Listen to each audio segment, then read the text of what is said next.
నా రూమ్మేట్స్ అందరూ క్రిస్టియన్స్. ఒక హిందువుల అమ్మాయి, నేను ఒక ముస్లిం అమ్మాయిని. మేమందరం రూమ్‌లో ఉండేవాళ్ళం. ఆ క్రిస్టియన్ అమ్మాయిలు చాలా, చాలా పద్ధతిగా అంటే దేవుని పట్ల చాలా భయభక్తులు వాళ్ళు నాకు చూయించారనమాట. పొద్దున్నే లేవడం, ఎర్లీ మార్నింగు మోకాళ్ళేసి ప్రార్థన చేయడం, మళ్ళీ కాలేజీ నుంచి రావడం, మళ్ళీ మోకాళ్ళేసి ప్రార్థన చేయడం, ప్రతి శుక్రవారం ఫాస్టింగ్ ఉండటం. రూమ్‌లో ఎవరికి ఏ ప్రాబ్లమ్ ఉన్నా గానీ వాళ్ళు ఎవరిని అడగరు. అది గమనిచ్చి వాళ్ళు ప్రేయర్ చేసేటప్పుడు వాళ్ళ గురించి కూడా ప్రార్థన చేయటం నేను గమనిచ్చేదాన్ని. అంటే వాళ్ళు గట్టి గట్టిగా చేసేవాళ్ళు కాదు. ఎవరైనా ఉంటే వాళ్ళకి ప్రేయర్ రిక్వెస్ట్ చెప్పడం. ఇవన్నీ ఏంటి వీళ్ళు, వీళ్ళు వీళ్ళు డిఫరెంట్‌గా ఉన్నారే ఈ క్రైస్తవ అమ్మాయిలు. నేను చూసిన క్రిస్టియన్స్ లాగా లేరే. అంటే నేను బాగా లోతుగా వాళ్ళని గమనించగలిగాను. ఖచ్చితంగా సండే అంటే ఖచ్చితంగా చర్చికెళ్తారు. నేను అడిగాను, "ఎందుకెళ్తారు మీరు చర్చికి?" అని అడిగాను. అడిగితే అమ్మాయి ఒకటే మాట అనింది. ఎటెళ్ళాలో దారి తెలియనప్పుడు, ఏం చేయాలో అర్థం కానప్పుడు ఆయన దగ్గరికెళ్తే ప్రతిదానికి సమాధానం దొరుకుతది. ప్రతి గలిబిలికి నెమ్మది దొరుకుతది. ప్రతిదానికి ఆన్సర్ దొరుకుతది అని అనేసి ఎళ్ళిపోయింది. ఇదేంటి ఆన్సర్ చెప్పే దేవుడంటుంది ఈ అమ్మాయి. నిజంగా వీళ్ళ చర్చిలో ఇలా జరుగుతాయా? అని అనుకుని ప్రశ్నించుకుంటూ ప్రశ్నలతో నా హృదయం అంతా నిండిపోయింది. నేను మర్చిపోయాను ఆ విషయం. కానీ వాళ్ళు అలాగే ఆడపిల్లలు నలుగురు, ఐదుగురు కలిసి మిద్ది మీదకెళ్ళి హాస్టల్‌లో ప్రతి శుక్రవారం పైన ప్రార్థన చేసేవాళ్ళు. నేనొకసారి పైకెళ్ళినప్పుడు వాళ్ళు గట్టి గట్టిగా ప్రార్థన చేస్తూ కన్నీరు కారుస్తున్నారు. రూమ్‌లో అందరి కోసం ప్రార్థన చేస్తున్నారు. హాస్టల్‌లో అందరి కోసం ప్రార్థన చేస్తున్నారు. అందరి కోసం ప్రార్థన చేస్తూ కన్నీళ్లు కారుస్తున్నారు. ఆ చీకట్లో మోకాళ్ళేసి ఆడపిల్లలు ముగ్గురు, ఇద్దరు లేదా నలుగురు. ఎప్పుడైనా ఎళ్తే ఏదైనా శుక్రవారం అలా కనపడుతుంది నాకు సిట్యుయేషన్. ఏంటిది వీళ్ళు అనుకుని, అమ్మో! వీళ్ళేంటో ఏడుస్తున్నారు అని కిందకొచ్చేసేదాన్ని. అయితే కొన్ని రోజుల తర్వాత ఆ రూమ్‌లో అందరం ఒక తినడానికెళ్ళాం బయటికి. నేను కూడా ఎళ్ళినప్పుడు నాకొక్కదానికి ఫుడ్ పాయిజన్ అయింది. ఎవ్వరికీ ఫుడ్ పాయిజన్ అవ్వలేదు. రూమ్‌లో అందరూ బాగున్నారు. అందరూ అదే ఫుడ్ తిన్నారు. నాకు మాత్రమే ఫుడ్ పాయిజన్ అయింది. ఎంత ఫుడ్ పాయిజన్ అయిందంటే నాకు మోషన్ ఆగట్లేదు. అందరూ నిద్రలేసి కాలేజీకెళ్తున్నారు. నేను కూడా రెడీ అవుతున్నా. ఆల్ ఆఫ్ ది సడన్ నేను ఆగిపోవాల్సొచ్చింది. ఆల్ ఆఫ్ ది సడన్ నేను ఆగిపోవాల్సొచ్చింది. వాళ్ళందరూ కాలేజీకెళ్ళి వచ్చేటప్పటికి కూడా నేను వాష్‌రూమ్‌లోనే ఉన్నాను. అంటే ఎలా ఉన్నానంటే వాష్‌రూమ్ బయట తలుపు దగ్గర కూర్చొనున్నాను. మళ్ళీ వస్తే మళ్ళీ లోపలికెళ్ళడానికి. అంటే మోర్ దాన్ 20, 30, 40 అట్లా అయిపోయాయి నాకు. ఎందుకవుతుందో తెలియట్లేదు. భయం, దడ, బీపీ పడిపోతుంది, పల్స్ పడిపోతుంది. ఎవరికీ ఫోన్ చేయలేను. అందరూ కాలేజీల్లో ఉన్నారు. నేను కాలేజీలోనే ఎళ్ళాలి, ఎళ్ళలేదు. హాస్టల్‌లో ఉన్నాను. అసలు నా పరిస్థితి నాకేం అర్థం కావట్లేదు. సరే ఇంకా సమయం 5 అయిపోతుంది. ఎవరైనా వస్తారు. 6 అయిపోతుంది. 7:00కల్లా అందరు పిల్లలు మా రూమ్‌మేట్స్ అంతా వచ్చారు. చూసేసరికి నేను అలా వాష్‌రూమ్ దగ్గరే ఉన్నాను. బయటికి రా అంటే నేను రాలేని పరిస్థితి అని చెప్తున్నా. ఇంక వాళ్ళు నా పరిస్థితి గమనించి నన్ను ఇట్లా మోసుకొని చేతుల మీద వాళ్ళు మోసుకొని అట్లా తీసుకెళ్లారు. వెళ్తున్న దారిలో కూడా నాకు మోషన్ అయిపోతా ఉంది. అసలేం అర్థం కావట్లేదు. ఇంకా హాస్పిటల్‌లో పెడితే వాళ్ళు కొన్ని మెడిసిన్, ఇంజెక్షన్స్ అవి ఇచ్చారు. ఆ నైట్ అంతా అక్కడే ఉండాల్సొచ్చింది. ఆ పిల్లలే, ఆ క్రిస్టియన్ పిల్లలే నాతో ఉన్నారు. వాళ్ళు దేవుడి ప్రేమను నాకు చూపించారు. నిజంగా నేను చాలా ఆశ్చర్యపోయాను. దేవుడు ప్రేమను చూపిస్తా ఉన్నారు. "నీకు పర్వాలేదు ఐషా భయపడొద్దు మేము ఉంటాం" అంటున్నారు. ఇంకా మేము హాస్టల్‌లో ఉండాలండి. నైట్ అంతా ఉండడానికి మాకు ఒప్పుకోరు. మీరు మాకు పర్మిషన్ ఇచ్చి ఇవ్వాల్సిన ఇంజెక్షన్స్ అన్నీ ఇచ్చేసి పంపించండి అని చెప్తుంటే సెలైన్‌లు అవి కట్టారు. ఇంకా మిడ్‌నైట్ 2:00కి వాళ్ళు మమ్మల్ని పంపించేశారు. వేరే కాలేజీలో మాస్టర్‌కి కాల్ చేసి ఆయన పర్మిషన్ తీసుకొని ఆయన ద్వారా వాళ్ళని మళ్ళీ హాస్టల్‌కి తీసుకురాగలిగాము. అయితే వచ్చిన దగ్గర నుంచి బెడ్ రెస్ట్‌లో ఉన్నా నేను ఒక 1 వీక్. అమ్మాయి నాకు చెప్తుంది, "ఐషు ఖాళీగా ఉన్నావు గదా! నేను చూసుకుంటాను. నువ్వేం దిగులు పడకు. ఖాళీగా ఉన్నావు గదా! ఈ పుస్తకం చదువుతావా?" అని మళ్ళీ బైబిల్ ఇస్తుంది. అయన్నీ పక్కనే ఉంచుతాను. నువ్వు కావాలంటే చదువుకో అని చెప్పింది. నాకు దాన్ని తాకాలనిపించలేదు. ముట్టాలనిపించలేదు.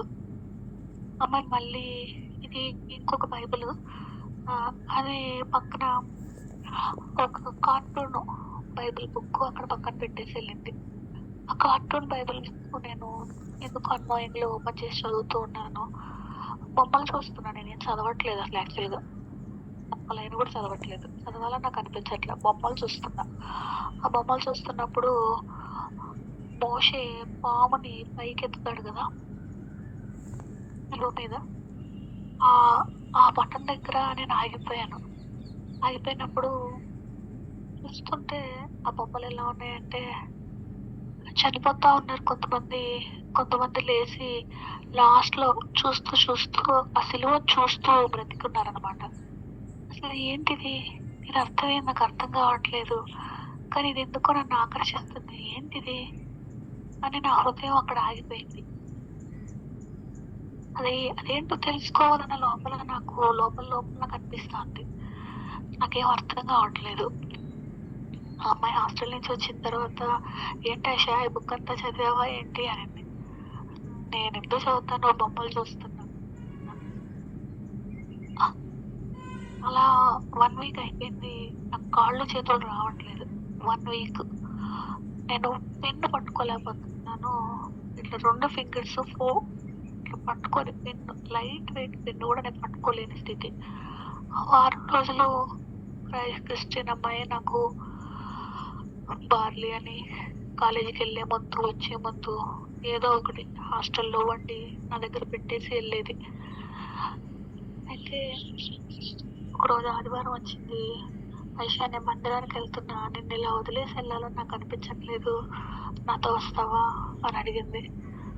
నేను "వద్దులే ఇక్కడే ఉంటాను పర్వాలేదంటే", "వద్దు ఐషా ఇట్లా ఒక్కదానివే వద్దు మందిరానికెళ్దాం దా. అక్కడ కూర్చుందువు గాని దా. ఏం చెయ్యొద్దులే. గమ్మున కూర్చో. మళ్ళీ మాతో పాటు తీసుకొచ్చేస్తా ఇలా ఒక్కదానివే ఎందుకు నేను ఆటోలో తీసుకెళ్తాననింది.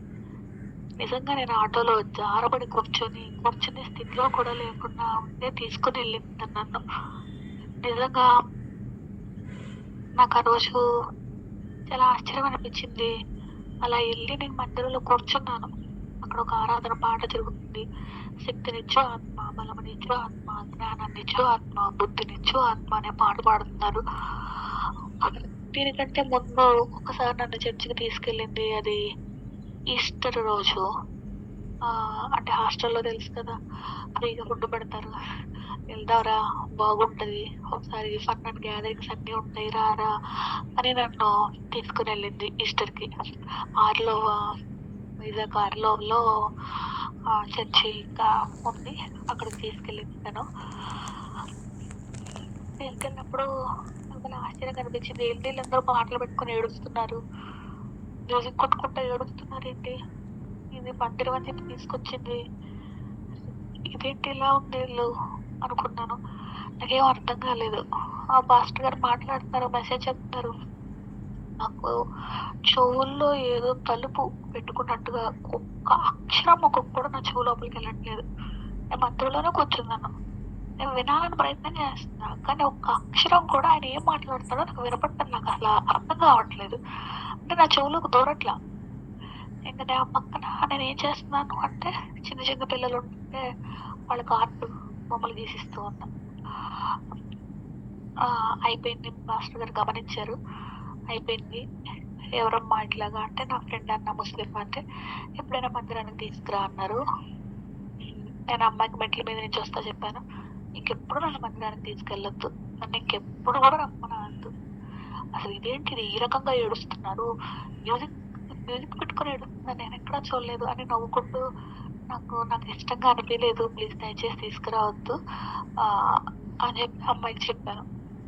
కానీ ఆ అమ్మాయి మళ్ళా నా ఆరోగ్య స్థితి బాగలేనప్పుడు రమ్మని బతిమిలాడినప్పుడు నేనెందుకో సరే అని సరే అన్నానంతే.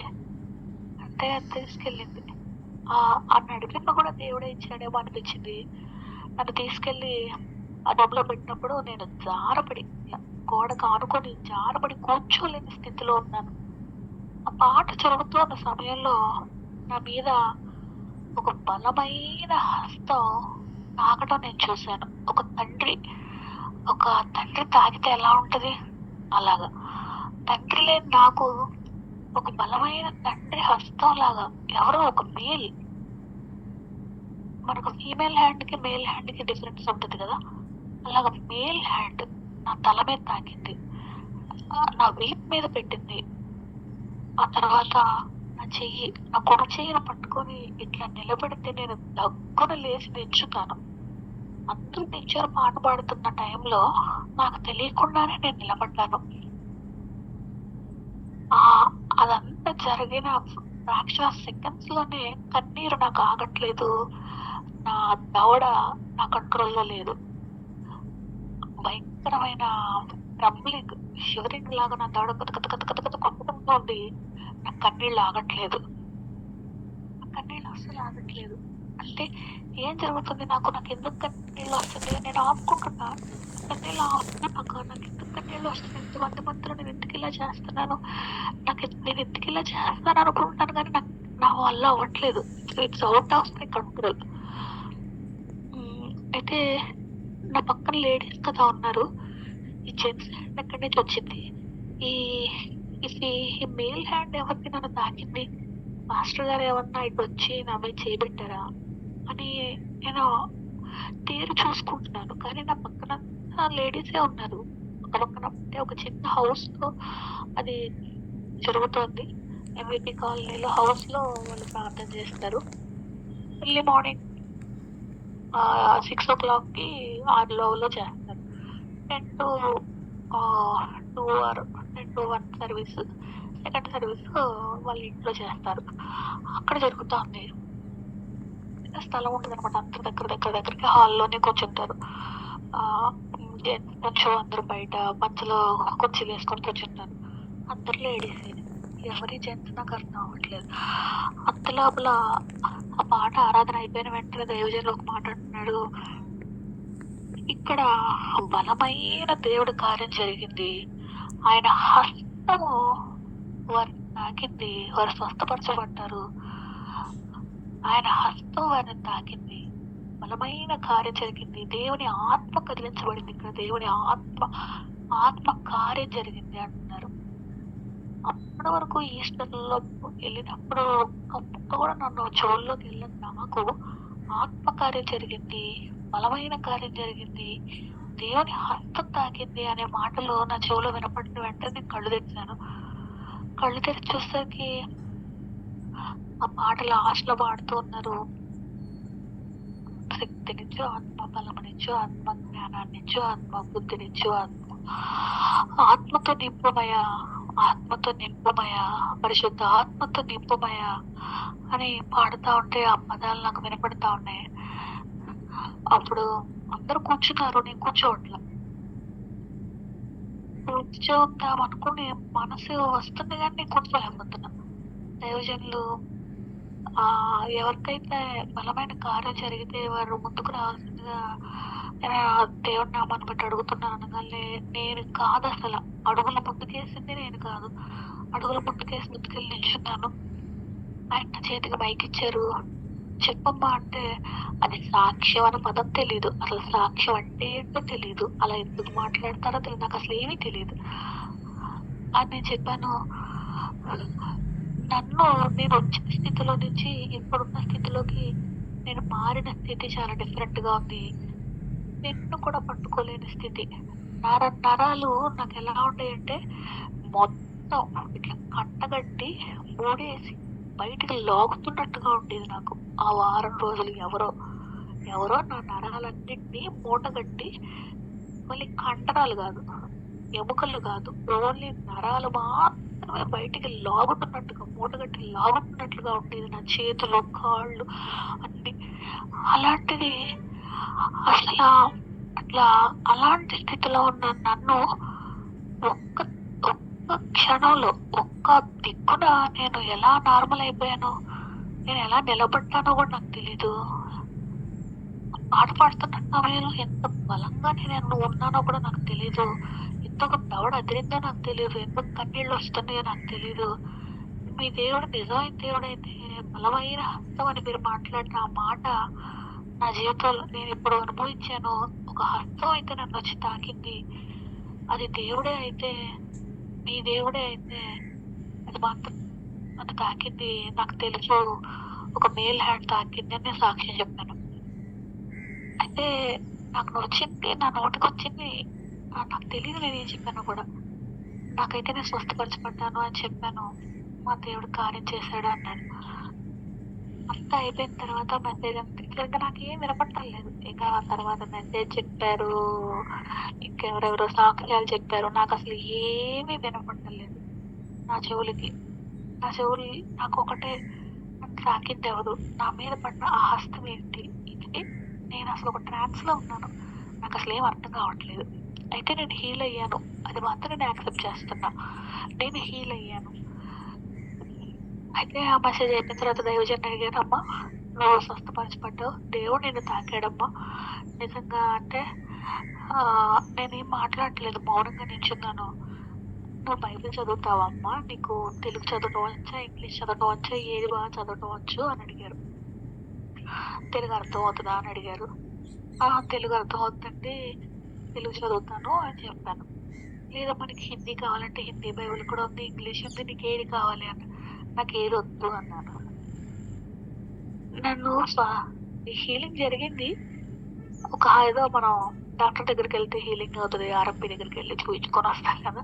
అలాంటి ఫీలింగ్‌లో నాకు తగ్గిపోయింది. థాంక్ యూ అండి తగ్గిపోయింది. బట్ బైబిల్ వద్దు అని చెప్తున్నాను నేను పాస్టర్ గారికి.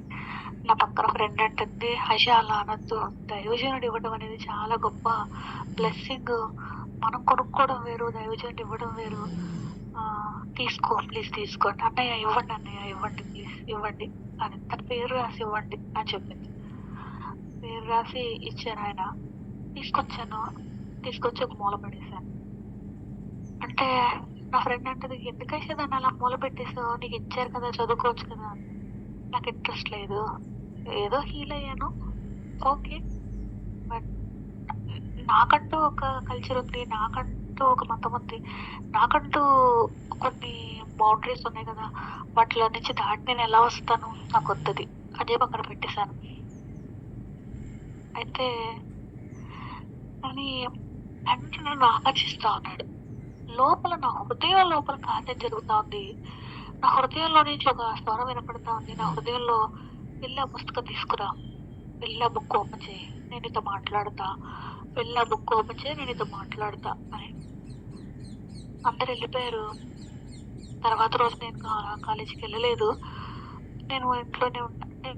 నాకు నిజంగా హీలింగ్ జరిగిందా లేదా అని నాకు తెలియాలని నేను ఎళ్ళలేదు. "నువ్వు స్వస్థపరచబడ్డావు. నీకు తగ్గిపోయింది. పూర్తిగా తగ్గిపోయింది" అని దేవుడు నా హృదయంలో మాట్లాడుతా ఉన్నాడు. సరే అయితే నేను ట్యూస్‌డే నుంచి కాలేజీకెళ్తాను నువ్వు అంటే అని నా హృదయం కాలేజీకెళ్తాను నా మనసులో అనుకుంటున్నా. నేను ఎవరితో అనట్లేదు. అయితే "ఎళ్లి ఆ పుస్తకం తీసుకొనొచ్చి చదువు" అంటే నాకు ఇష్టం పుట్టట్లేదు. అసలు అన్నోయింగ్‌లీ నాకు తెలియకుండా నేనే లేచి నా కాళ్ళు ఎందుకని నడిపించబడ్డాయో తెలీదు. ఆ పుస్తకం తెచ్చుకొని దగ్గర పెట్టుకొని ఓపెన్ చేశా. దీనికి ముందు ఏం జరిగిందంటే ఆ ముందు రోజంతా కూడా నైట్ ఆ అమ్మాయి బుక్ నా తల దగ్గర పడుతుంది. నేను ఆ అమ్మాయి తల అటు పెట్టేస్తున్నా కాళ్ళ దగ్గర. లేదు తీసుకెళ్ళి అక్కడ ఏసేస్తున్నా. "ఐషా అట్లా చెయ్యొద్దు. ఇది బైబిల్ చాలా రెస్పెక్ట్‌ఫుల్‌గా మీరు ఖురాన్ ఎంత రెస్పెక్ట్‌ఫుల్‌గా చూస్తున్నారు కదా! అంతే రెస్పెక్ట్‌ఫుల్‌గా చూడవా" అని చెప్పింది. చాలా పొలైట్‌గా చెప్పింది. అంటే సరే నీ దగ్గరే ఉంచుకో. ఎందుకు నా కోసం అడిగావు నువ్వు? నా కోసం అడగొద్దు అట్లాగా. నాకిష్టం లేదు. చిన్నప్పటి నుంచి చాలా సార్లు నాకు వచ్చింది. నేనెప్పుడు తీసుకోలేదు. క్రిస్టియన్ ఫ్రెండ్స్‌కి ఇచ్చేసాను. ఇప్పుడు కూడా నేను నీకు ఇచ్చేయాలనుకుంటున్నాను. నాకొద్దు అన్నా. "నా దగ్గర చాలా ఉన్నాయి ఐషా ఉంచుకో నీవు. నీవు ఉంచుకో. నీ పేరు రాసి ఇచ్చాను కదా! నువ్వు ఉంచుకో" కానీ ఆ పుస్తకం నన్ను ఆకర్షిస్తుంది. ఓపెన్ అంటే నా హృదయంలో నాకు తెలియటం లేదు నేను ఎందుకెళ్ళి ఓపెన్ చేశానో కూడా. ఓపెన్ చేస్తే నాకు ఒకటే వాక్యం కనపడుతుంది పరమగీతంలో, నేను నల్లని దాన్నని నన్ను చిన్న చూపులు చూడకుడి, నేను ఎండ తగిలిన దాన్ను. మా ముస్లిం ఫ్యామిలీలో మా అక్క, మా అన్న, మా నాన్నగారు, మా నాయనమ్మ అందరం ఫుల్ అసలకి ఎంత ప్యూర్ రెడ్ చామ్ అంటే అంత రెడ్ చామ్. నాకు రాలేదది. నేను చామచాయిగా ఉంటాను. నాకు రాలేదు. సో, చిన్నప్పటి నుంచి నాకు డార్క్ అంటే ఎండకు ఆడుకొని తిరగడం వల్ల ఏమవుతుందంటే కొంచెం బ్లాక్ అవుతాం కదా! సో, అందరూ ఇంట్లో ఏ నల్ల పిల్ల పుట్టిందా? అర్రె నల్ల పిల్ల దీనికి నల్ల పిల్లొచ్చింది. ఇట్లా అనేవాళ్ళు. తర్వాత మా తాతయ్య "ఏం పర్వాలేదులేమ్మా, నా రంగొచ్చిందిలే భయపడొద్దులే, నా రంగొచ్చింది ఏం పర్వాలేదు" అనేవాడు. హ్మ్. ఎందుకు నేను ఒక్కదాన్నే ఇలా నల్లగా పుట్టాను అనుకునేదాన్ని. "నువ్వు నల్లగా పుట్టలేదమ్మా, నువ్వు ఆడుకుంటున్నావు కదా! ఎండకెళ్తున్నావు కదా! అందుకే ఇట్లా నల్లగా అయ్యావు నువ్వు. తగ్గిపోయిద్దిలేమ్మా. నువ్వు ఎక్కువ ఎండలో తిరగకుండా ఉంటే అంతా తగ్గిపోయిద్ది" అనేవాడు మా తాతయ్య. అయితే ఆ బుక్ ఓపెన్ చేయగానే నేను నల్లని దాన్నని నన్ను చివరి చూపులు చూడకుడి, నేను ఎండ తగిలిన దానను అనుంది. అంటే నాకు ఎండ తగలకపోతే నేను మంచిగుంటాననమాట. నిజంగా నేను వైజాగ్‌లో అప్పటి నుంచి స్కార్ఫ్ కొట్టుకోవడం మొదలుపెట్టా. ఎండ తగలకుండా ఉంటే ఎండొచ్చినప్పుడల్లా స్కార్ఫ్ కట్టుకున్నాననుకో, గొడుగేసుకున్నాననుకో, ఎండ తగలదనుకో, అప్పుడు నాకిదంతా ఆహ్, అంటే మాడకుండా, ట్యాన్ అవ్వకుండా ఉంటామనమాట. అనుకునేదాన్ని. అయితే మరలా ఇంకొక రోజు బుక్ నన్ను మరలా ఆకర్షించింది. మరలా ఓపెన్ చేశాను. మరలా అట్లా ఒక్కొక్క వాక్యము నాతో ఎలా ఉంటుందంటే సూటిగా అద్దం ఎలా మాట్లాడుతదో అలా మాట్లాడుతుంది ఆ వాక్యం నాతో. అయితే నా రూమ్‌మేట్‌తో అన్నాను, "ఏంటి ఈ పుస్తకం? నన్ను ఇలా మా ఇంట్లో ఎలా పిలుస్తారో దీంట్లో అలా ఉందేంటి?" అన్నాను. ఆ తర్వాత మరలా ఇంకొక వాక్యం కనపడుతుంది. "నీవు సుందరమైన దానివి" అంటున్నాడు. స్త్రీలలో అధిక సుందరమగుదానా అని ఆయన నన్ను పిలుస్తున్నాడు అన్న వాక్యం నాకు చాలా క్లియర్‌గా వినపడింది. నేను ఓపెన్ చేసినప్పుడు. అదసలు ఆయన నన్నే పిలుస్తున్నట్టుగా నాకు వినపడింది. ఆ మాట ఆ అమ్మాయిని రాగానే అడిగాను. "ఇదేంటి?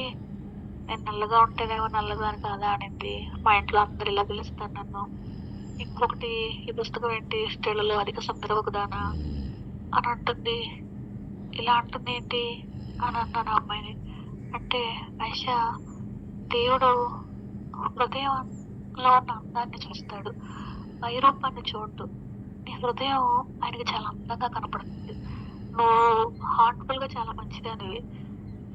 ఒక్కసారి ఆయన హృదయాన్ని చూస్తాడు. నిన్ను తాకిన దేవుడు నీ హృదయాన్ని చూసి ఆయన నిన్ను తాకాడు" అని అనింది. హ్మ్. ఆ మాటలు అనేసి అమ్మాయి వెళ్ళిపోతుంది. ఒక మాట చెప్తుంది వెళ్ళిపోతుంది. మాట చెప్తుంది వెళ్ళిపోతుంది. ఆ మాట అంటే నేను చదువుతున్నాను బైబిల్‌లో. నాకు ఎన్నో ప్రశ్నలొస్తున్నాయి. "నువ్వొద్దు నాకు. నీవు నా దేవుడవు కాదు. నాకు వేరే దేవుడున్నాడు. మాకు వేరే కల్చర్ ఉంది. మాకు వేరే రిలీజియన్ ఉంది. మా తాతయ్య 5 పూటలు నమాజ్ చేస్తాడు. ఆ దేవుడు మాకున్నాడు కదా! నువ్వెందుకు నాతో మాట్లాడుతున్నావు? నువ్వెందుకు నాతో" అమ్మాయి అంటుంది, "దేవుడు నీతో మాట్లాడుతున్నాడు." దేవుడు మాట్లాడటం ఏంటి? "ఐషా, నీకెందుకు బైబిల్ ఓపెన్ చేయాలనిపించింది? ఎళ్లి ఓపెన్ చేశావే అనుకో, ఆ వాక్యమే నిన్నెందుకు వెంబడిస్తుంది?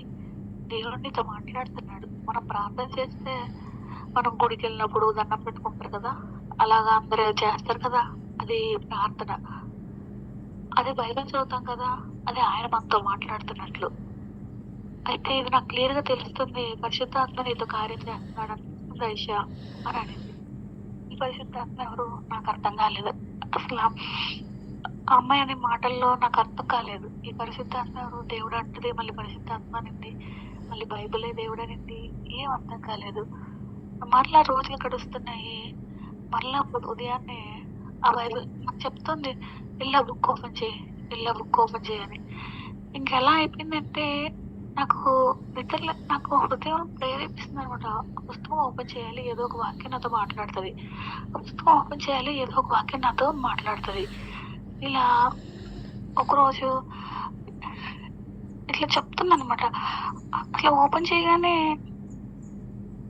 తండ్రి ఆకర్షిస్తే తప్ప ఎవ్వరు నా ఎందుకు రాలేరు. అంటే ఎందుకు నేను ఆ పుస్తకం పదే పదే తీస్తున్నాను నాకొద్దు అని చెప్పి తీసి మూల పెట్టేసాను. కబోర్డ్‌లో షెల్ఫ్‌లో పెట్టేసా. మళ్ళీ అటు తిరిగి, ఇటు తిరిగి, ఇటు తిరిగి, అటు తిప్పి, ఇటు తిప్పి మళ్ళీ ఆ బుక్ నా తలకాయ దగ్గరకొచ్చింది. ఇంకిట్లా కాదు ఎందుకని ఈ పుస్తకం నా దగ్గర నన్ను ఇలా వెంబడిస్తుందేంటి పుస్తకం? పుస్తకం వెంబడించేదేంటి అనుకున్నాను. ఇదేంది ఇదేదో సినిమాలో 'అలీబాబా ఉద్యమం' పుస్తకంలాగా ఇదేంటి పుస్తకం వెంబడిస్తుందేంటి నన్ను అనుకున్నాను. హ్మ్. నాకు అర్థం అవ్వట్లేదు. కానీ నా హృదయంలో బలంగా బుక్ ఓపెన్ చేసి చదవాలి. ఎప్పుడు నాతో ఏం మాట్లాడుతదో చూడాలి. ఎప్పుడు ఈ పుస్తకం నాతో ఏం మాట్లాడుతదో చూడాలి అని నా హృదయం అనిపిస్తా ఉంది. నేను మరలా ఓపెన్ చేశా. దేవుడు చెప్తున్నాడు, తండ్రి లేని వారికి నేను తండ్రినై ఉన్నాను అన్నాడు. అసలు నాకేం అర్థం కాలేదు. నాకు తండ్రి లేడన్న విషయం ఈ పుస్తకానికి ఎట్లా తెలుసు అనుకుని మళ్ళీ క్లోజ్ చేసేసాను. మళ్ళీ క్లోజ్ చేసేస్తే నన్ను చాలా ప్రశ్నలు వెంబడిస్తున్నాయి. ఎన్ని ప్రశ్నలు వెంబడిస్తున్నాయంటే ఆ ప్రశ్నలకి చాలా నా చిన్నతనం నుంచి ఎన్నో ప్రశ్నలు నా హృదయంలో కమ్మేశాయో. ఒక్కొక్క ప్రశ్నకి దాంట్లో నుంచి సమాధానం నేను ఓపెన్ చేసినప్పుడల్లా సమాధానం వస్తుంది. ఓపెన్ చేసినప్పుడల్లా సమాధానం వస్తుంది. ఓపెన్ చేస్తే మళ్ళీ ఇంకొక వాగ్దానం కనపడుతుంది. మళ్ళీ నేను అనుకున్నా అసలు నువ్వెవరు నన్ను వెంబడిస్తున్నావు? నువ్వెవరు నాతో మాట్లాడుతున్నావు? నాకొద్దు అసలు నువ్వు నాకొద్దు. నువ్వు నిజంగా నువ్వెవరో నాకెలా అనిపించేదంటే నేను కాలేజీకి వెళ్తున్నప్పుడు, వస్తున్నప్పుడు, నడుస్తున్నప్పుడు, బస్సులో కూర్చున్నప్పుడు నా పక్కన ఎవరో ఉన్నారు. ఒక వ్యక్తి, ఒక వ్యక్తి నా పక్కన ఉన్నట్టుగా, నాతో మాట్లాడుతున్నట్టుగా, నన్ను కంఫర్ట్ చేస్తున్నట్టుగా. నేను ఒక్కదాన్నే లేను. ఇద్దరున్నట్టుగా. ఇప్పుడు మనం సోలోగా నడుస్తున్నాం గానీ మన పక్కన ఒకళ్ళుంటే ఎలా ఉంటది? అలా ఉండేది నాకు. ఇది నాకు అర్థమయ్యేది కాదు. ఏదో ఏదో పరిగెత్త ఒక ఒక వ్యక్తి మాత్రం నాతో నడుస్తున్నాడు అని నువ్వు నాతో రావద్దు అని గట్టిగా అరిచేదాన్ని ఒక్కోసారి. నువ్వు నన్ను వెంబడిస్తున్నావు, నువ్వు నన్ను వెంబడించొద్దు అని అరిచేదాన్ని బస్సులో కూర్చొని ఆకాశం వైపు చూస్తూ. ఎవరు నువ్వు? నాకొద్దు. నువ్వు నన్ను వెంబడిస్తున్నావు, నా దగ్గరికి రావద్దు. నీకంటూ ఒక రిలీజియన్ ఉంది. నీకంటూ కొంతమంది ప్రజలున్నారు. నీకంటూ ఒకటుంది. నేను నా క్యాస్ట్‌ని, నా రిలీజియన్‌ని, నా కల్చర్‌ని వదులుకొని నీ దగ్గరికి రావాలని నేను అనుకోవట్లేదు. నాకొద్దు నువ్వు. నువ్వు నన్ను వెంబడించొద్దు అని నేను చెప్తున్నా, గట్టిగా అరుస్తున్నా. అప్పుడు మరలా రూమ్‌లోకొచ్చిన తర్వాత మరలా బుక్ ఓపెన్ చేసినప్పుడు మరలా నాకొక వాక్యం కనపడుతుంది. తల్లి గర్భమునందు రూపింపబడక ముందే నేను నిన్ను ఎరిగితిని. అసలు తల్లి గర్భంలో రూపింపబడక ముందు ఎలా ఎదుగుతావు నువ్వు? ఎలా చూస్తావు? ఏ ఫామ్‌లో చూస్తావు? అని నా హృదయంలో క్వశ్చన్‌లున్నాయన్నమాట. తల్లి గర్భంలో బాల్ ఫామ్ అవుతది అని నాకు తెలుసు. ఎందుకంటే సైన్స్ చదువుకున్నాను కాబట్టి.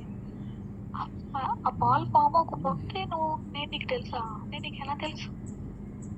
నేను నీకెలా తెలుసు? ఇలా క్వశ్చన్ అడుక్కునేదాన్ని నేను. అయితే సరే తెలిస్తే తెలిసాను. నన్ను మాత్రం వెంబడించుకో. నీ నీ జనాంగాల్ని పట్టుకోపో. నీ నీ ప్రజల్ని తాకుపో. వెళ్ళి వాళ్ళతో మాట్లాడుకొని వాళ్ళలో ఎవరో ఒకళ్ళని తను వెళ్ళి ఫ్రెండ్‌షిప్ చేసుకోవచ్చు. వాళ్ళ దగ్గర ఉండు, నా దగ్గర ఉంటదక్క. నాకు చాలా ఇన్కన్వీనియంట్‌గా ఉంది. నాకొద్దు అన్నాయి. నేనుంటే అంటే అసలు ఎలా అంటే ఒక మనిషితో నేను మాట్లాడుతున్నట్టుగా మనం ఫోన్‌లో ఎవరితోన్నా మాట్లాడితే వెంటనే ఒక ప్రశ్న అడగగానే సమాధానం ఎలా వస్తది? అలా నా హృదయంలో ఆ ప్రశ్న ఎయగానే ఆ పుస్తకం నెక్స్ట్ డేనే వితిన్ అవర్స్‌లోనే ఆ పుస్తకాన్ని ఓపెన్ చేయాలనే ప్రేరేపణ రావడం. అసలు ఆ పుస్తకంలో ఏ చాప్టర్ నాకు తెలీదు. ఏ పేజు నాకు తెలీదు. ఏం చదువుతున్నానో నాకు తెలీదు. అయితే ఆ అమ్మాయి నాకు చెప్పింది మొదటి వాక్యం పరమగీతం ఎప్పుడైతే చదివానో ఆ తర్వాత రోజు ఇంకొక వాక్యం కూడా పరమగీతం నుంచి నేను చదివాను. స్త్రీలలో అధిక సుందరవగుదానా అని ఆ అమ్మాయి నాకప్పుడు చెప్పింది. ఐషా ఇక నుంచి ఏ వాక్యం చదివితే ఆ వాక్యం నువ్వు మార్క్ చేసుకో. నువ్వేం చేస్తావంటే నీకు బాగా బుక్స్‌లో మార్క్ చేసుకోవడం అలవాటు కదా! అదే పని ఈ పుస్తకంలో కూడా చేసుకో. అప్పుడు నీకు గుర్తుంటది నువ్వు ఎక్కడ చదివావో, ఏ పేజ్ చదివావో. ఒకవేళ మేమున్నా లేకపోయినా నేను వచ్చిన తర్వాత ఆ పేజ్‌లో చూపించడానికి నీకు అవకాశం ఉంటది. మార్క్ చేసుకోవా ప్లీజ్ అని అడిగింది. ఆ తర్వాత మార్కర్ ఇచ్చిపోయింది ఆ అమ్మాయి నాకు. ఇదిగో ఇది నీ మార్కరే తీసుకొని ఇది కొంచెం మార్క్ చేయవా అనేసి వెళ్ళిపోయింది. తర్వాత నాకు ఎప్పుడు నేను వచ్చి ప్రేరేపించి ఆ పుస్తకంలో ఆ వాక్యం కనపడినా వెంటనే మార్చేస్తున్నాను. ఎందుకంటే ఆ అమ్మాయి రాగానే చెప్పాలి. ఇదిగో ఈరోజు ఇది కనపడింది. ఇదిగో ఇలా కనపడింది. ఎందుకంటే నేను వస్తున్నప్పుడు నా హార్ట్‌లో ఇలాంటి క్వెషన్స్ వచ్చాయి. రాగానే ఆన్సర్ కనపడింది. నేను వాళ్ళకి చెప్తున్నా. ఇలా ఒక్క రోజు కాదు, నెల గడిచిపోతుంది. రూమ్‌లో వాళ్ళకి ఆశ్చర్యం వేస్తుంది. వాళ్ళ క్రిస్టియన్ పిల్లలందరూ ఐషా అసలు కొన్ని రిఫరెన్స్‌లు మాకు తెలియవు. అసలు ఆ సిట్యుయేషన్‌కి రిఫరెన్స్ అన్న విషయం కూడా మాకు తెలీదు. నీకెలా తెలుస్తుంది? ఇది ఈ వాక్యం ఇక్కడుందని నీకెలా తెలుస్తుంది? నాకు తెలీదు. నాకు చాప్టర్ పేరు కూడా ఓపెన్ చేయి అంటున్నాడు. ఓపెన్ చేస్తే అంత పుస్తకంలో పైనుంచి కింద దాకా ఇన్ని వాక్యాలు ఇన్ని లైన్‌లు ఉన్నాయి కదా! నువ్వు ఇదొక్కటే ఎందుకు చదివావు అంది. ఆ ముందుది గాని, ఆ వెనకది గాని, ఆ పైది గాని, ఆ కిందది గాని నాకు చదవట్లేదు. నాకు కనపడట్లేదు. అది ఏదైతే చదవమన్నాడో ఆ వాక్యం మాత్రమే నా కళ్ళల్లో పడుతుంది. అది మాత్రమే నేను చదువుతున్నాను. అది మార్చేసి పెట్టేస్తున్నాను. వాళ్ళొచ్చినప్పుడు చూపిస్తాను ఇట్లా ఉన్నది. ఇది ఇలా వాక్యం కనిపించిందని. అయితే నా హృదయంలో ఇంకో క్వెషన్ నువ్వొద్దు నాకు. నువ్వు నా దేవుడివి కాదు. నువ్వు నాకొద్దు అని చెప్తున్నాను గదా! అప్పుడు ఆయన నాతో మాట్లాడుతున్నాడు. అసలు నన్ను వెంబడించొద్దు ఎళ్ళిపో అని అంటున్నాను. అప్పుడు ఆయన నాకు యెషయాలో చూపిస్తున్నాడు. తండ్రి ఆకర్షిస్తే తప్ప ఎవరు నా దగ్గరికి రాలేరు. అసలు ఎందుకు ఆకర్షిస్తున్నావు నువ్వు నన్ను అని నాకొద్దు. అంటే ఆయన రోమాపత్రిక తర్వాత కొన్ని 2, 3 రోజుల తర్వాత ఇలాగే వెంబడిస్తుంది. నేను పెద్ద పెద్దగా అరుస్తున్నాను. రావద్దు నా వెంట రావద్దు అంటున్నాను. అయితే 2 రోజుల తర్వాత మళ్ళీ బుక్ ఓపెన్ చేశాను. మళ్ళీ నా ప్రేరణ వస్తుంది. ఓపెన్ చేస్తే రోమాపత్రిక అది. ఆయన అంటాడు, నా ప్రజలు కాని వారిని నా ప్రజలనియో, నా ప్రియురాలు కాని దాన్ని నా ప్రియురాలనియో నేను నిన్ను పేరు పెట్టి పిలుస్తున్నా. నా మందలో లేనివి, నా తొట్టిలో లేని వాడిని కూడా నేను పిలుస్తున్నాను. వివిధ భాషలు మాట్లాడే వారి నుండి, వివిధ మతముల నుండి, వివిధ జాతుల నుండి నేను పిలుస్తున్నా అన్న ఆ వాక్యం దేవుడు నాతో మాట్లాడుతా ఉన్నాడు. అది నేను మార్చేసి పెట్టా. రూమ్మేట్స్ రాగానే చూపించాను. అసలు వాళ్ళ కళ్ళమ్మ నీళ్లు పడిపోతున్నాయి వాళ్ళకి. ఐషా దేవుడు నీతో చాలా బలమైన కార్యం చేస్తున్నాడు. మేము చిన్నప్పటి నుంచి మేము దేవుళ్ళలో ఉన్నాము. చిన్నప్పటి నుంచి మాకు దేవుడు ప్రార్థన చేసుకోవడం తెలుసు. కానీ ప్రశ్నించిన ప్రశ్నకి ఇది సమాధానం అన్న రిఫరెన్స్ ఓపెన్ చేయాలని కూడా మాకు తెలియదు. ఎందుకంటే మేము అన్ని చాప్టర్లు చదివి ఉన్నాం. ఈ ప్రశ్న నువ్వు ఎన్నో ప్రశ్నలు మమ్మల్ని అడుగుతున్నావు. ఆ ప్రశ్నకి నీకు ఏం సమాధానం చూపించాలో కూడా మాకు జ్ఞానం లేదు, తెలియటం లేదు. మమ్మల్ని అడుగుతున్నావు, మేము చెప్పలేకపోతున్నాం. కానీ పరిశుద్ధాత్మ దేవుడే నీకు తెలియజేస్తున్నాడు. ఆయనే నీకు కనపరుచుకుంటున్నాడు అని చెప్పినప్పుడు నిజంగా నాకు చాలా ఆశ్చర్యం అనిపించింది. పరిశుద్ధాత్మ అనేవాడు ఒక దేవుడా? అంటే నా హృదయంలో ఇలా బలంగా నాతో మాట్లాడుతుంది, నన్ను వెంబడిస్తుంది, నాకు ఈ వాక్యం చూడు అని చెప్తుంది ఒక దేవుడా, ఒక ఆత్మ. అది ఏదో బలంగా నాలో కార్యం చేస్తుంది అని నేను నమ్ముతూ మొదలు పెట్టాను. అప్పుడు అయితే ఏంటో తెలుసుకోవాలి, ఈ దేవుడు ఎవరో తెలుసుకోవాలి, ఈ పుస్తకం ఏంటో తెలుసుకోవాలి. అయితే నా హృదయంలో చాలా క్వశ్చన్లు ఉన్నాయి కదా, ఎవరిస్తారు నాకు ఈ సమాధానం? అవన్నీ పుస్తకం చెప్తుందా? ఇలాంటి క్వశ్చన్లు నా హృదయంలో వస్తా ఉన్నాయి. కొన్ని నేను చెప్పలేను. చిన్నప్పటి నుంచి ఎన్ని ప్రశ్నలు నా హృదయంలో ఉన్నాయో. ఈ చనిపోయిన మనుషులందరూ ఎక్కడికి వెళ్తారు? మరి మా ఫ్యామిలీలో అందరు చనిపోయారు కదా, వాళ్ళందరినీ కూడా ఈ దేవుడే తీసుకున్నాడా? మరి ఏంటిది ఎంత అన్న ప్రశ్నలు, ఒక రకరకాలైన క్వశ్చన్స్. ఈ టైం నేను అసలు నాకు ఎలాంటి నిద్ర పట్టేది కాదు.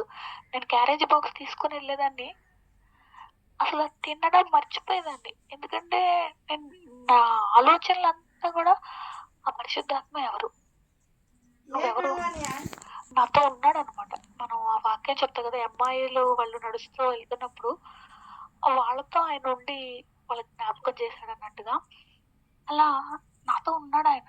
నేను ఎక్కడికి వెళ్తున్నా నేను ఒంటరిగా లేను. ఒక మనిషి నా పక్కన ఉన్నాడు, ఒక మనిషి నా పక్కన ఉన్నాడు. నా ఫీలింగే ఉండేది నాకు.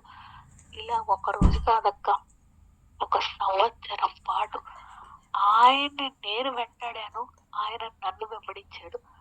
వెంబడిస్తూ వెంబడిస్తూ వెంబడిస్తూ ఎలా అయిపోయిందంటే, నేను బైబిల్లో మోర్ దాన్ హాఫ్ బైబిల్ చదివేశాను. రోమాపత్రిక మొత్తం చదివాను. ఆయన చదివిస్తున్నాడు, నేను చదవట్లేదు. నా ప్రశ్న ఆయన సమాధానం, నా ప్రశ్న ఆయన సమాధానం. అసలు ఎలా ఉందంటే question and answer, question and answer, question and answer లాగా. ఒక్కొక్క సిచ్యువేషన్ హాస్టల్లో జరుగుతుంది. అప్పుడు వెంటనే నేను అందరు వెళ్ళిపోతారు, నేను కూర్చొని నిద్ర పట్టదు నాకు. వెళ్ళి రాత్రుల్లో పగళ్ళు మిడ్ నైట్ అందరు లైట్లు ఆపేసుకొని పడుకుంటే నేను బాత్రూమ్ డోర్ ఓపెన్ చేసి ఆ లైట్ కింద ఆయన అంటే నా హృదయంలో ప్రేరణ, లేసెళ్ళి చదువు అని వెళ్ళి అక్కడ కూర్చొని ఆ బాత్రూమ్ లైట్ కింద కూర్చొని చదివేదాన్ని. అసలు ఎలా ఉంటదంటే ఒక జొంట తేనె దారలాగా, ఎంత తీయగా. మనం అసలు ఇష్టమైన చాక్లెట్ తింటే కూడా అంత మధురంగా ఉండదేమో, కానీ ఆ వాక్యం నేను చదువుతున్నప్పుడు నా హృదయానికి, నా నోటికి అంత మధురంగా అనిపించేది. అసలు నేను అది చెప్పలేను. నాకు ఆ మొదటి రోజుల్లో జరిగిన ఆ ప్రేమ, ఆయన నన్ను వెంబడించిన ఆ ప్రేమ నేను వర్ణించలేను అసలు అది. అయితే ఇలా జరుగుతున్న టైంలో నా హృదయంలో ఉన్న ప్రశ్నలన్నిటికీ ఒకరోజు సమాధానం అన్నట్లుగా నాకు ఒక దర్శనం దేవుడు చూపించాడు. ఆ దర్శనం ఏంటంటే, ప్రపంచం అంతా కూడా ఒక ఉప్పెన లాంటిది వచ్చి మొత్తం అంతా కొట్టుకుపోయింది. కార్లు 12 అడుగుల ఎత్తు బిల్డింగులు, 30 అడుగులు 40 అడుగుల ఎత్తు బిల్డింగులు కూడా నీళ్ళల్లో మునిగిపోయాయి. కానీ నా వైపు నేను చూసుకున్నప్పుడు నానే వాళ్ళు ఎవరు లేరు, నేను ఒక్కదాన్ని. అసలు ప్రపంచంలోనే ఎవరు లేరు, నేను ఒక్కదాన్నే ఉన్నాను. నా పాదాల మట్టుకే నీళ్లున్నాయి, నేను తడవలేదు. ఇదేంటి, నా పాదాల మట్టుకే నీళ్లున్నాయి, నేను తడవలేదేంటి, నేను ఎక్కడున్నాను అని చూసుకుంటూ నేను నడుస్తూ ఉన్నప్పుడు నాకు ఒక ఎత్తైన మట్టి రోడ్డు కనపడుతుంది. ఎర్రటి రోడ్డు, మట్టి రోడ్డు లాగా నేను నడుచుకుంటూ వస్తున్నప్పుడు అక్కడ నా పాదాలు ఉన్నాయి. నడిచాను, కొంచెం నడిస్తే మట్టి నేల, నేను నడుస్తుంటే సన్నటి మట్టి నేల, ఇటుపక్క అటుపక్క లోతైన అగాధం. అసలు అది ఆ లోతు నేను చెప్పలేను, ఎంత లోతైన అగాధం అంటే ఇంకా అసలు ఇంకొంచెం వంగి చూస్తే లోపల పడిపోతానేమో. అటుకి ఇటుకి పడకుండా జాగ్రత్తగా వెళ్ళాలి అని నేను నడుస్తున్నా. అది కుడికి వంగినా పడిపోతాం, ఎడం పక్కకు వంగినా పడిపోతాం. ఆ మట్టి గట్టు మీదే నడవాలి. ఆ ఎర్రటి మట్టి గట్టు మీద జాగ్రత్తగా నడుచుకుంటూ వెళ్తా ఉన్నాను. నడుచుకుంటూ వెళ్ళిన తర్వాత నాకు ఏం అర్థం కావట్లేదు, ఎటు నడిపించబడుతున్నాను, ఎటు వెళ్తున్నాను. నడుచుకుంటూ వెళ్ళిన తర్వాత 2 ఎత్తైన కొండలు కనపడుతున్నాయి. ఆ 2 కొండల మధ్యలో నుంచి వెళ్ళాలి, ఇంకా దారి ఎక్కడా లేదు అని చెప్తుంటే ఆ కొండల దగ్గరికి వెళ్ళిన తర్వాత ఆ కొండల మధ్యలో వెళ్తున్నాను. నేను వెళ్ళలేకపోతే ఇరుకైన స్థలం, ఇలా స్ట్రైట్ గా వెళ్ళలేక సైడ్ కి జరిగి నా వీపుని, నా చేతుల్ని కొండల మధ్యలో దూర్చుకుంటూ బాగా ఇరుక్కుగా కొండల మధ్యలో నుంచి నడుచుకుంటూ వెళ్తున్నాను. చాలా ఇరుగ్గా ఉంది. ఏంటి ఇరుగ్గా ఉంది ఈ ప్లేసు, ఎలా వెళ్ళాలి ఇక్కడి నుంచి అంటే అలాగే ఇరుక్కుంటూ వెళ్తున్నాను. ఆ ఇరుక్కుంటూ వెళ్తూ వెళ్ళేసరికి విశాలంలోకి వెళ్ళిపోయాను. ఎంత విశాలం అంటే చాలా విశాలమైన ప్లేస్ లోకి వెళ్ళిపోయాను. ఆ విశాలం కూడా పైకి ఉంది, ఇట్లా పైకి ఎత్తుగా ఉంది, మెట్లున్నాయి, కానీ ఎక్కలేకపోతున్నా. అది చాలా నిలువుగా ఇట్లా ఎత్తుగా పాకాలన్నట్లుగా ఉన్నాయి, ఎక్కలేమో. ఎక్కితే పడిపోతాం కాబట్టి జాగ్రత్తగా పాక్కుంటూ వెళ్ళాలి పైకి. సో అట్లా పాకుతూ పైకి వెళ్తున్నాను. అది సన్నగా ఉన్నది కాస్త విశాలపరచబడుతుంది, ఇంకా ఇంకా ఇంకా వైడ్ గా మారిపోతుంది. సగం దూరం తర్వాత నుంచి కక్కగా నా పక్క నుంచి ఎత్తేస్తున్నారు చాలా మంది. వీళ్ళందరూ ఎక్కడి నుంచి వచ్చారో తెలియదు. ఇదేంటి సగం దారిలోనే కనపడ్డారు, ముందంతా కనపడలేదు.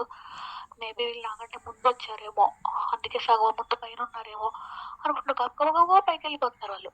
సో వాళ్ళని చూసి నేను కూడా గబగబా ఎక్కాలి. అమ్మో వెనక్కంటే ఇట్లా పడిపోతామేమో, మొత్తం కొంచెం వెనక్కి తిరిగి చూసినా గానీ పడిపోతాం. వెనక్కి తిరిగి చూడకూడదు, ముందుకే వెళ్ళాలి వెనకేమీ లేదు. ముందుకే వెళ్ళాలి అని నా హృదయం ప్రేరేపిస్తుంది. ముందుకే వెళ్తున్నాను. ముందుకే వెళ్తుంటే కొండ మీదకి వెళ్ళిపోగానే తొంగి చూద్దాం అసలు ఏముందో ఈ కొండ పైన అని చూస్తుంటే కొండ మీద అంతా అందమైన గార్డెన్, మొత్తం గ్రాస్, చెట్లు. అసలు ఆ చెట్లంతా కూడా పెళ్ళిళ్ళకి ఎలా డెకరేట్ చేస్తారు నైట్ టైం, అలాగా మొత్తం డెకరేట్ చేసింది పెళ్లి లైటింగ్. అయితే ఆ గార్డెన్ లో మళ్ళీ మ్యూజిక్, 12 రకాల గుంపులు ఇన్స్ట్రుమెంట్స్ పెట్టుకొని ఉన్నారు. 12 రకాల గుంపులు, ఒక గుంపు. అయితే వాళ్ళందరూ గబగబా వాళ్ళందరూ వెళ్ళిపోయి ఆ ఇన్స్ట్రుమెంట్స్ మీద కూర్చొని ప్లే చేస్తున్నారు. ఎవరికి నచ్చిన భాషలో వాళ్ళు ప్లే చేస్తున్నారు. అసలు రకరకాల భాషలు ఉన్నాయి. ఏ భాష ప్లే చేస్తున్నారో నాకు అర్థం కావట్లేదు. నాకు వాళ్ళు ప్లే చేస్తుంది ఒక్క లాంగ్వేజ్ కూడా నాకు తెలియదు వాళ్ళు ప్లే చేస్తున్నారు. కానీ చెవులకి మాధుర్యంగా ఉంది. అబ్బా! భలే ఉంది మ్యూజిక్ ఇక్కడ. పెళ్ళిళ్ళేదో జరుగుతున్నట్టుంది. పెళ్లి లైటింగ్ లాగుంది ఏంటి ఇదంతా? ఏం పెళ్లి జరగబోతుంది ఇక్కడ? సరే ఎళ్లి చూద్దాం అని నేను ఆ కొండ పైకి ఆ తోటలోకి వెళ్ళాను. ఆ గార్డెన్ లో నుంచి నడుచుకుంటూ ముందుకెళ్తుంటే విశాలమైన ఆడిటోరియం హాల్. అసలు ఎంత విశాలంగా ఉందంటే అంత విశాలంగా ఉంది. తెల్లటి బండలు, ఎత్తైన ఎత్తైన హాల్. ఆ హాల్లో ఒకటే ఒక కుర్చీ ఉంది. తెల్లటి కుర్చీ, ఒక్క కుర్చీ ఉంది. ఎంత ఎత్తుందంటే ఓ 50 అడుగులు పైన ఉంటుందేమో కుర్చీ. అంత ఎత్తు కుర్చీ ఒక్కటే ఉంది. తెల్లగా అసలు ఆ తెలుపు నేను మనం ఎక్కడ ఏ బట్టలకి రాదు, ఏ గుడ్డకి రాదు, ఏ బండకి రాదు. నేల పాలిష్ బండలు కూడా ఎంత తెల్లగున్నాయో. నా కాళ్ళకున్న మురికి ఆ బండల మీద ఉంటుందేమో. నేను అంతా మురికిలో నుంచి నడుచుకుంటా వచ్చాను కదా, అయ్యో ఈ బండల మీద నా కాళ్ళు మురిక్గా పడతాయేమో అని నేను అడుగులేస్తే నా కాళ్ళకు మురికి లేదు, ఆ బండ మీద కూడా మురికి లేదు. నడుచుకుంటూ వెళ్తా వెనక్కి తిరిగి చూసుకుంటున్నాను. నా కాళ్ళు అడుగులతో ఈ బండంతా అయ్యో ఆడిటోరియం హాల్ మురిక్గా అయిపోయిద్దేమో అయ్యో అని. లేదు, మురికి లేదు. నా కాళ్ళకు కూడా మురికి లేదు. వెళ్ళి నేను మురిక్గా ఉన్నానేమో, నా బట్టలు మురిక్గా ఉన్నాయేమో, ఈ ఆడిటోరియం హాల్ ఇంత తెల్లగా ఉంది అని నేను వద్దులే ఇంకా ముందుకెళ్ళొద్దు, అక్కడ ఏదో చైర్ చాలా దగదగా అంత తెల్లగా ఉంది, ఎవరు రాబోతున్నారు, ఎవరు వచ్చి ఆ చైర్లో కూర్చోబోతున్నారు చూడాలైతే నేను కూడా అని ఒక విండో దగ్గర కూర్చున్నాను. ఆ విండోస్ కూడా ఎంత ఎత్తైన విండోస్. ఒక మూలగా ఆ విండో దగ్గర కూర్చొని ఆ మ్యూజిక్ ఎంత హృదయాన్ని ఆనందపరుస్తుందంటే నాకు తెలియకుండానే నేను క్లాప్స్ కొడుతూ ఉన్నాను. ఆ మ్యూజిక్ ని ఎంజాయ్ చేస్తూ క్లాప్స్ కొడుతూ అక్కడ కూర్చున్నాను. మూల ఆ చైర్ లో వచ్చే వ్యక్తి కోసం నేను ఎదురు చూడాలని చూస్తున్నాను. ఇంతే, నేను ఆ దర్శనాల నుంచి బయటకు వచ్చేసాను. అసలు ఎంత క్లియర్ గా అంటే కళ కాదు అది, నేను అనుభవించాను. నేను చెప్పిన ప్రతిది కూడా, నేను వెళ్ళిన ప్రతిది కూడా నేను అనుభవించాను. అనుభవించడం అంటే తాకి చూసాను నేను ప్రతిదాన్ని కూడా, తాకి. అయితే మనం కూడా 3D మూవీకి వెళ్ళినప్పుడు సినిమా చూస్తుంటాం కానీ తాకినట్లుగా అనిపిస్తుంది కదా, అంతకంటే ఎక్కువగా 4D కదా 5D అనుకోండి, అంతలా చూసాను నేను తాకి. అయితే నేను మెలుకోగానే నా ఫ్రెండ్స్ కి చెప్పాను నాకు ఇలా అనిపిస్తుందని. నాకు ఇలాంటిది ఒకటి ఐషా, ఇది దర్శనం కాక కళ అయితే కాదు, ఇది దర్శనం, నువ్వు ఇంత ఎలా అంటే ఇది దర్శనం అది. ఆ పదం కూడా నాకు తెలియదు. అమ్మాయింది సండే చర్చికి మళ్ళీ లేట్ అవుతుందేమో, బైబిల్ స్టడీ ఉంది వెన్స్డే రోజు, వెళ్దామా, వస్తావా, ప్లీజ్ వస్తావా అని అడిగింది. ఇది ఒకసారి అడుగుదామా అన్నయ్యతో, ఏంటో ఇది అడుగుదామా, బైబిల్ తీసుకున్న దగ్గర నుంచి రాలేదు కదా, వస్తావా అని అడిగింది. నేను ఈసారి విల్లింగ్ తోనే వెళ్ళాను. ఆయన దైవజన విషయం కూడా నాకు తెలీదు. వెళ్ళాను, వెళ్తే హాయ్ చెప్తే ఐషా వందనాలు చెప్పు అంది. ఎందుకు అన్న, దైవజన్ ఐషా అంది. ఆయన నేను దైవజన్ అనుకోలేదు, ఎందుకంటే మా ఊర్లో దైవజన్ అంటే హెబ్రోన్ లో లాగా వైట్ అండ్ వైట్ వేసుకొని సంచి తగిలించుకొని కరపత్రాలు పంచుతా ఇట్లే ఉంటారు, వాళ్ళే దైవజన్లేమో అన్న ఫీలింగ్ ఉండేది. కానీ అన్న నార్మల్ గా జీన్స్ వేసుకొని టీ షర్ట్ వేసుకొని బండి తుడుచుకుంటున్నాడు. నాకు అర్థం నార్మల్ గానే ఉన్నాడు కదా, దైవజన్ అంటే ఇంటికి వచ్చి ఆయన దైవజనుడు అంటున్నావు, పాస్టర్ అంటున్నావు, మామూలుగా ఉన్నాడు కదా అంటే, మామూలుగా ఉండగా ఎలా ఉంటారు అంటే తెల్ల చొక్కా వేసుకొని తెల్ల ప్యాంట్ వేసుకొని సంచి కూడా తగిలించుకొని అలా ఉంటారు కదా పాస్టర్లు అంటే. ఆ పిల్ల నవ్వి సైలెంట్ అయిపోయింది. తర్వాత రోజు అన్న ఇలా ఉంటారంట అని అడుగుతుంది తను నన్ను. అంటే ఆ అన్న కూడా నవ్వి ఇంకొకసారి ఎప్పుడైనా చెల్లిని తీసుకురమ్మా, ఉంటావా ఈరోజు అన్నాను. నేను వెళ్ళిపోవాలి, నేను ఉండను. ఇంకో రోజు ఎప్పుడైనా తీసుకురమ్మా, వస్తావా ఇంకొక రోజు అన్నాను. నేను రానని చెప్పి, కానీ ఎప్పుడైతే ఈ దర్శనం వచ్చింది కదా నేను వస్తానని చెప్పాను. అమ్మాయి అడగగానే ఎక్కడికి అంటే, అదే నువ్వు ఆ రోజు చూసావు కదా బండి కొనుక్కుంటున్నాడు ఆ అన్న దగ్గరికి వెళ్దాం అంది. వాళ్ళ ఇంట్లోని బైబిల్ స్టడీ వెళ్దాం అంది. సరే అన్న. కూర్చున్నాము. అన్నయ్య మా కోసమే టైం కేటాయించినట్టుగా ఈరోజు బైబిల్ స్టడీ లేదమ్మా, క్యాన్సిల్ అయిపోయింది.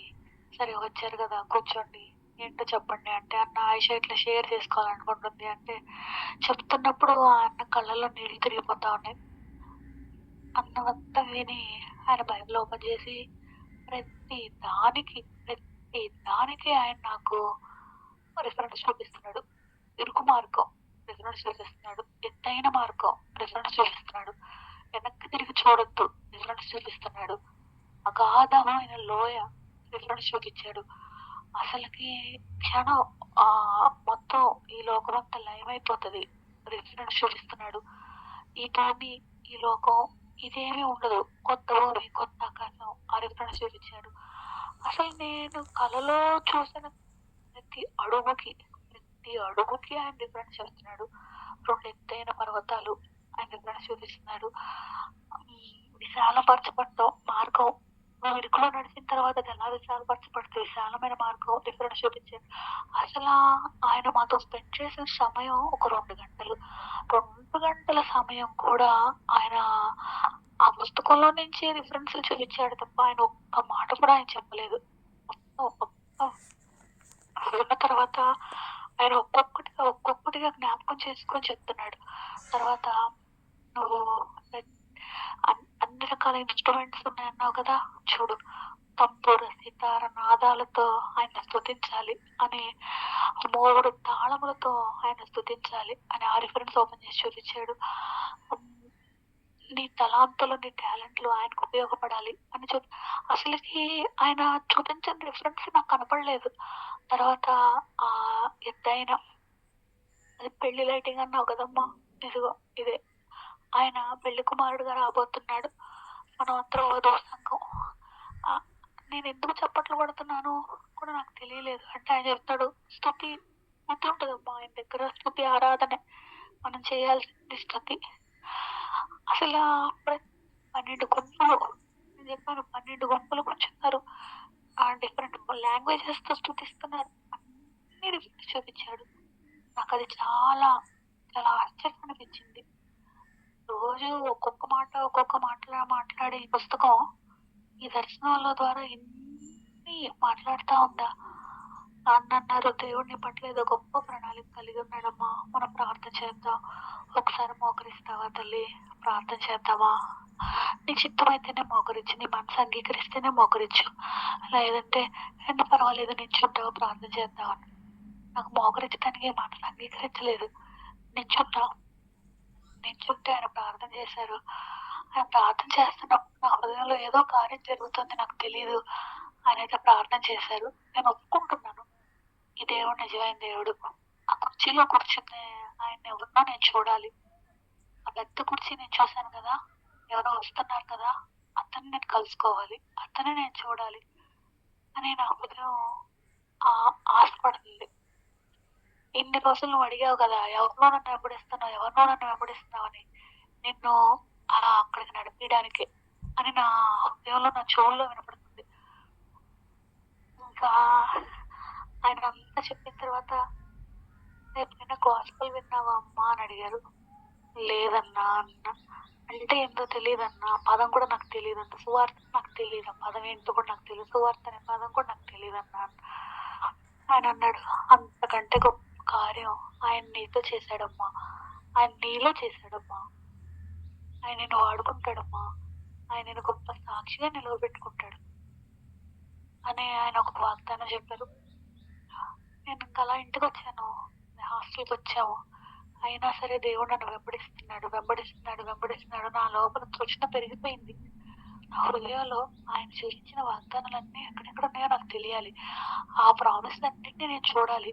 ఆ రిఫరెన్స్ అన్నీ నాకు ఆయన అయ్యో నేను ఎన్నో పేపర్ తీసుకెళ్ళలేదే, నేను మార్క్ చేసుకోలేదే, నాకు కావాలి ఆ రిఫరెన్స్ అన్నీ ఎక్కడున్నాయో అనుకుంటుంటే రోజుకొకటి రోజుకొకటి రోజుకొకటి ఎక్కడెక్కడున్నాయో నాకు తెలీదు.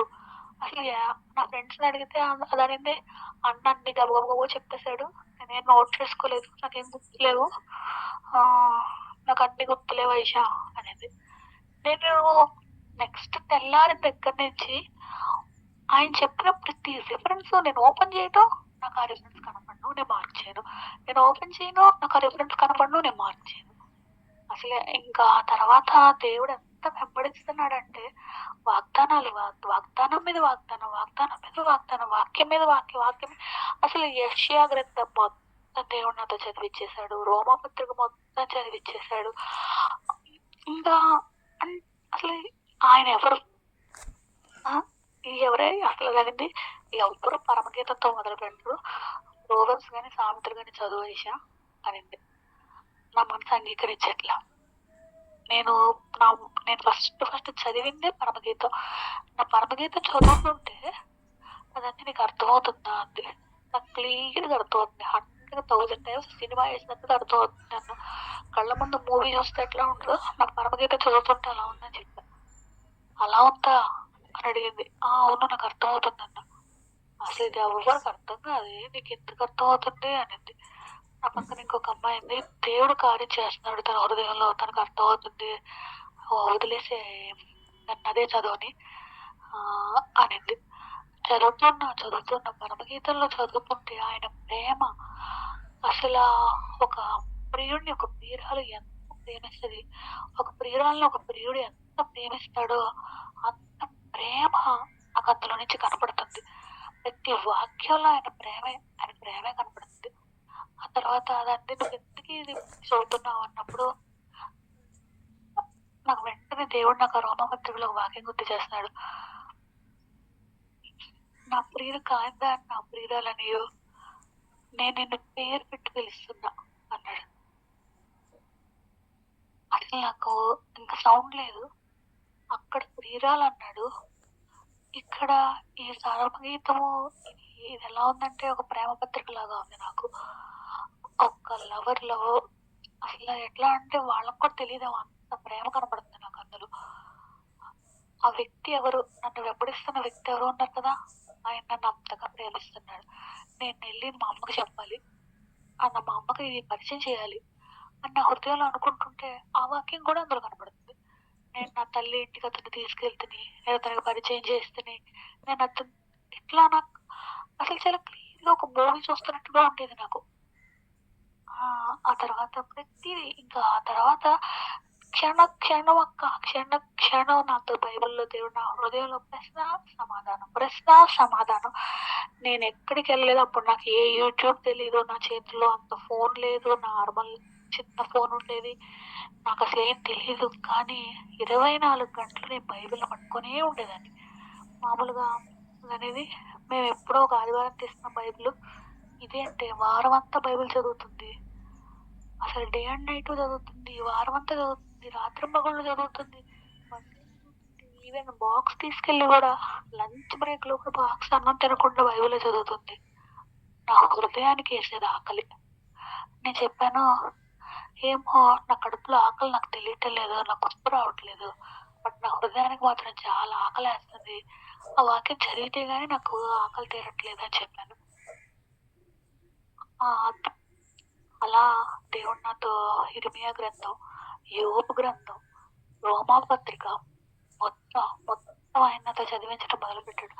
ఆయన ఏది చదివిస్తున్నా నాకు అర్థమైపోతుంది. ఒక సినిమా వేసినట్టుగా, ఒక మూవీ చూస్తున్నట్టుగా, క్యారెక్టర్స్ నా కళ్ళ మీద కదులుతున్నట్లుగా ఉండి అంత లోతైన జ్ఞానంతో దేవుడు పరిశుద్ధ ఆత్మతో దేవుడు నాకు అది తెలియదు. ఇప్పుడు మామూలుగా న్యూస్ పేపర్ చదివితే అర్థం అవుతుంది, ఒక పుస్తకం చదివితే కూడా అర్థం కదండి.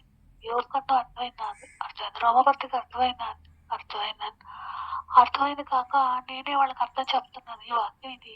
ఇదిలా, ఇదిలా, ఇదిలా అని వాళ్ళకి చెప్తున్నాను. నేనంటే ఏమంతా చదివేసిన తర్వాత ఒక సినిమా చెప్పినట్టుగా వాళ్ళకి ఈ క్యారెక్టర్ గురించి చెప్తున్నా. ఇదేంటే నువ్వు సినిమా చెప్తున్నట్టు చెప్తున్నావు. నాకు అర్థమైంది అనేదాన్ని. ఇరవై కూడా అర్థమైంది. అర్థమైంది అని. ఎహెస్కేల్ కూడా అర్థమైంది అనేదాన్ని. అన్ని ఎహెస్కేల్ అయితే అసలు నేను కళ్ళ ముందు సినిమా చూసినట్టు చూశాను. ఇరవై గ్రంథం అసలుకి ఇప్పుడు చూస్తున్నాం మనం మూవీస్ రావడం. ఇప్పుడు ఈ ఆఫ్టర్ 2020 తర్వాత నేను యూట్యూబ్ లో సినిమాలు ఇట్లా ఉంటాయి. ఇవి 15 or 16 అనుకుంటాను చూసాను. ఇట్లా వస్తాయి మూవీస్ ఉంటాయి. అవి ఇంగ్లీష్ లో ఉంటాయి. దేవుడు కానీ అంతగా ఉంటే నేను అవన్నీ సినిమాలాగా నా కళ్ళ ముందు కదులుతుంది. నేను అయితే అట్లా దేవుడు నన్ను వెంబడించిన తర్వాత దేవుడు నాతో మాట్లాడుతున్నాడు. ఇప్పుడు నువ్వు నీ హోమ్ టౌన్కి వెళ్ళిపోవాలి. నీ హోమ్ టౌన్కి వెళ్ళిపోవాలి. ఎందుకు ప్రభా నేను వెళ్ళను, నేను ఇక్కడే ఉంటా. నీతో నా ఫ్రెండ్షిప్ చాలా బాగుంది. ఎవ్రీ సండే మన ఇద్దరం కలుసుకుంటున్నావు. ప్రతిరోజు నువ్వు నాతో ఉంటున్నావు. మన ఫ్రెండ్షిప్ చాలా బాగుంది కదా, నేను ఇక్కడే ఉంటా. మళ్ళీ ఊరికి వెళ్తే అక్కడ నువ్వు రావేమో, నువ్వు అక్కడికి నాతో రావు కదా. ఆ నరకంలో పడిపోవడం నీకు ఇష్టమా? ఆయన అగ్నిగుండంలో పడిపోవడం నీకు ఇష్టమా? ఆయనకి నిజమైన మార్గం ఏదో ఎవరు చెప్తారు? నువ్వే కదా చెప్పాలి. ఆయనకి నిజమైన మార్గం ఏదో తెలియచేయాలి కదా. ఆయన లాస్ట్ స్టేజ్కి వచ్చేసారు. నువ్వు చెప్పాలి, నువ్వు చెప్పాలి ఆయనకి. ఆయన నిజమైన మార్గం వైపు, నిజమైన దేవుడు వైపు నువ్వు నడిపించాలి అని మాట్లాడుతున్నారు. ఎప్పుడైతే ప్రభా నేను వెళ్ళను, 10 రోజులు పెట్టి నీ సన్ని రోజులు పెట్టి ఊరికి పెట్టి నేను వెళ్ళను, నేను ఇక్కడే ఉంటానయ్యా, నీతోనే ఉంటా, ఇలా ఉండవు నాతో. ఆ ఊరికి వెళ్తే నువ్వు రావు కదా నాతో అంటున్నా. మా ఊరికి వెళ్తే మనసులో అనుకుంటున్నాను అట్లా. అయితే సడన్ గా నాకు ఫోన్ వచ్చింది, తాతయ్యకి సీరియస్ గా ఉంది రమ్మని. నేను ఇంకా ఆల్రెడీ సడన్ అంతే పరుగుల మీద గోదావరి పట్టుకొని వెళ్ళిపోయాను. ఎక్కడ డబ్బులు లేవు. నా ఫ్రెండ్ గబగబా హాస్టల్ అమ్మాయి రైల్వే స్టేషన్ కి నాతోనే వచ్చాడు. టికెట్ తీసుకునే దగ్గర నాతోనే వచ్చాడు. అసలు నా పక్కనే ఉన్నాడు. నా పక్కనే ఒక జెంట్స్, ఒక తండ్రి, ఒక ఆడపిల్ల ఒక్కతే ప్రయాణం చేస్తుంటే ఒక తండ్రి ఉంటే ఎలా ఉంటది, అలానే ఉంది నా పక్కన. అలానే ఉంది నాకు ఆ ఫీలింగ్. ఒంటరితనం అనేది తెలియదు నాకు. నా తండ్రి నాతో ఉన్నాడు, నా కౌన్సిలర్ నాతో ఉన్నాడు, నా గైడెన్స్, నా సపోర్ట్, నా స్ట్రెంగ్త్ నాతో ఉన్నాడు. ఆయన అన్న కాన్ఫిడెన్స్. మాట్లాడుకుంటా సరేరా ఫ్రెండ్ తో మాట్లాడుకుంటున్నట్టుగా నా హృదయంలో మాట్లాడుకుంటూనే ఉన్నాను. ఎక్కడ మొత్తం అంతా ఫుల్ ఇచ్చాను. అలా కూర్చోవాలి తండ్రి, ట్రైన్ ఎక్కాలి. అప్పుడు కొత్త భోగి ఒకటి అంటించారు దానికి. అప్పుడే ఏంటి అంటే ఒకళ్ళు టూర్కి వెళ్తున్నారంట. స్కూల్ పిల్లలు మొత్తం దానికోసం ఒక పెద్ద భోగి తీసుకొచ్చి 2 అంటించారు. దాన్ని నిన్న మొత్తం స్కూల్ పిల్లలు ఎక్కుతున్నారు. దేవుడు దీంట్లో ఎక్కువ నువ్వు అన్నాడు. దాంట్లో స్కూల్ పిల్లలతో పాటు టీచర్లతో పాటు ఎక్కాను. ఎంత ప్రొటెక్షన్ అంటే లోపలికి వెళ్ళగానే వాళ్ళందరూ పాటలు పాడుతున్నారు, దేవుడు పాటలు పాడుకుంటున్నారు. కొంతమంది పిల్లలు కార్నర్లో టీచర్లు వాళ్ళకి వచ్చారు, వాళ్ళ క్రిస్టియన్ పిల్లలు. అసలు ఏదో ఒక ఫ్యామిలీ అట్మాస్ఫియర్ లోకి వెళ్ళినట్లుగా ఉంది తప్ప అసలు జనరల్ కంపార్ట్మెంట్ ట్రైన్ లో మిడ్ నైట్ ఎక్కినట్లే ఫీలింగే లేదు నాకు. అందరు లైట్లు వేసుకొని పిల్లలు పాటలు పాడుకుంటూ నవ్వుకుంటారు. దేవుడు చూసావా, ఆయన నాతోనే ఉన్నాడు, పక్కనే కూర్చొని ఉన్నాడు. నడుచుకుంటా వెళ్ళిపోయాం. తెల్లారి అక్కడ దిగాను. తాతయ్యని చూస్తే మాట్లాడు, ఇప్పుడు నేను ఇక్కడికి నడిపించి ఎందుకే, నువ్వు మాట్లాడాలి, నువ్వు ఆయనకి నన్ను పరిచయం చేయాలి, నువ్వు మాట్లాడాలి. ఎలా మాట్లాడతాను ప్రభా, తాతయ్యని ఎలా మాట్లాడతాను ప్రభా అంటే నాకు ప్రార్థన చేసుకోవడం కూడా రావట్లేదు, కానీ ఆయనతో మాట్లాడుకోవడం మాత్రం నాకు వస్తుంది. ఇదే నాకు తెలుస్తుంది. నా ఫ్రెండ్స్ లాగా నేను మోకరించి ప్రార్థన చేయట్లేదు, వాళ్ళలాగా నేను నా ప్రేయర్ రిక్వెస్ట్లు అడగట్లేదు. క్వశ్చన్ ఆన్సర్ ఒక ఫ్రెండ్ తో నడుస్తున్నట్లు. అయితే ఇలాగే జరుగుతున్న టైంలో ఇంకా మా తాతయ్య లాస్ట్ డేస్‌కొచ్చారు.